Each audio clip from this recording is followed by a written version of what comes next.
Day night tomorrow sees the much anticipated re-release of the biography about Harry and Meghan. A new version of Finding Freedom includes an extra chapter which reveals more allegations reportedly made by the couple against the royal family. Royal editor Russell Myers joins me now. What does this now mean? Another chapter? Another chapter. Well, it's only one chapter, but they've packed an awful lot into it. It is indeed, and we've sort of got a couple of leaks over the weekend, a few of the sort of sprinkling of what is going to be in it. And most notably, I think, is that apparently, according to the authors of this book, Finding Freedom, who did not cooperate with Harry and Meghan, allegedly. I mean, they've been at pains to say that there was no cooperation. However, it's also been alleged that there obviously was. And the authors are saying that they had no regrets about the way that they left the royal family. And of course, we've been speaking about this for so long, such controversy about it, you know, leading into the Oprah Winfrey interview that was, of course, explosive as well. And I think one of the most notable things that I picked out from the weekend was that the authors suggested that Meghan found the Oprah interview cathartic and liberating. Well, certainly one person who wasn't sharing that view, according to the authors, was Prince William. And apparently he was furious with the Oprah Winfrey interview. And obviously we can understand why, because there were several allegations that came out in that interview. One of the most explosive was, of course, Harry and Meghan accusing an unnamed member of the royal family of making racist comments, saying that there was comments made about how dark the colour of their unborn children would be. Now, apparently, they did consider naming the royal racist, if you will, but decided against it. And I think that Harry said in the interview, didn't he, that if they had have done, that it would be particularly damaging for that person. So certainly an awful lot of food for thought. And we're talking about it again. So good news for the authors and bad news for the royal family, I think. Very, very much so. Meghan, of course, didn't make it for Prince Philip's funeral. And the reason being, you know, she was heavily pregnant at that stage, told not to fly, but lots of whispers as to the reaction to her not being there. And this is very interesting. Now, Meghan was instructed not to fly, and apparently she was making every effort to be there. But, of course, she was heavily pregnant. I don't think anyone blamed her not for being there. But the authors did say that certainly that the family were quietly pleased, they put it, and they didn't want a spectacle.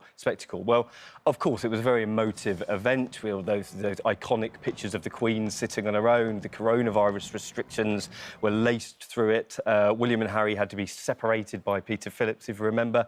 So, of course, it would have added to the whole spectacle of it. And I think that the authors also say that Harry, you know, found it very hard to come back. Hadn't seen his family in a year and a half.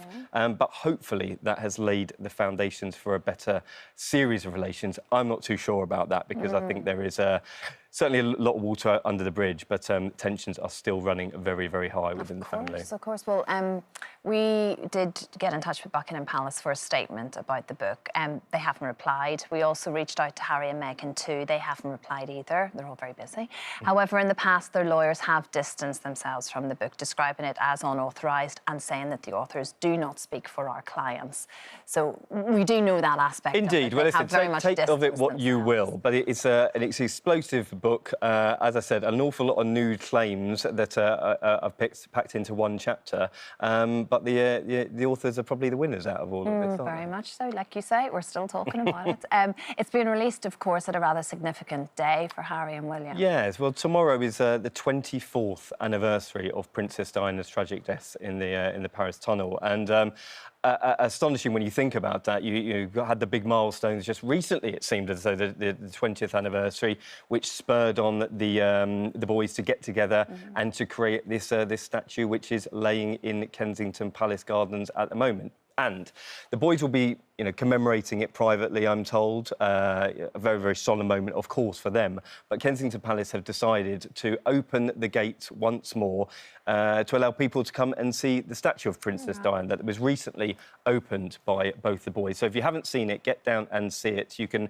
go, especially tomorrow, and it's normally open Wednesdays to Sundays, and it's well worth the trip, because it's actually a beautiful, beautiful setting at Kensington Palace. Of course. As you say, a solemn day for the boys tomorrow. And what's this about Prince Charles then, and a bit of controversy around Well, it is, and this is very controversial. It is the royals have been embroiled in yet another cash for access allegation. I mean, and if, I think the last one we remember is sort of Fergie popping up, selling access to Prince Andrew and whatnot. But this is very, very interesting. It centres on a charity that Prince Charles founded called the Prince's Foundation. Fantastic cause. There's loads of amazing things for charity. But apparently there were certain fixers getting involved and raising money for the charity. Up to £100,000 you could have dinner with the future king. You could also have a night over at Dumfries House, his Scottish abode. Pretty pricey for an Airbnb, I think, but dinner chucked in with him. However, the fixers that have been involved in this, there was allegations over the weekend that he was essentially selling this for the charity, but the fixers were taking a 25% fee. Now, indeed, Prince Charles has said that they were certainly unaware of this. Certainly, the charity have said that. They have also released a statement saying we are taking these allegations especially seriously, very seriously indeed, and an ethics investigation has been released. Oh my goodness. And just really quickly, Prince William, well, is physically moving closer to the potentially, Queen. Yeah. Well, the Queen has been in Windsor Castle for the last 18 months, and will the Cambridges be heading over to be her neighbour?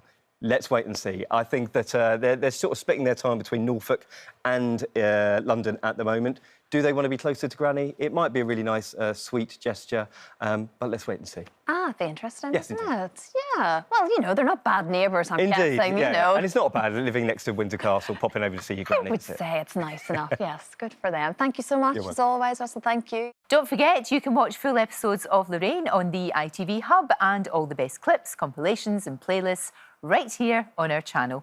Just subscribe now and you'll never miss an upload. Click here to watch another video similar to this one, or click here to head to our channel's homepage to explore all of our exciting videos.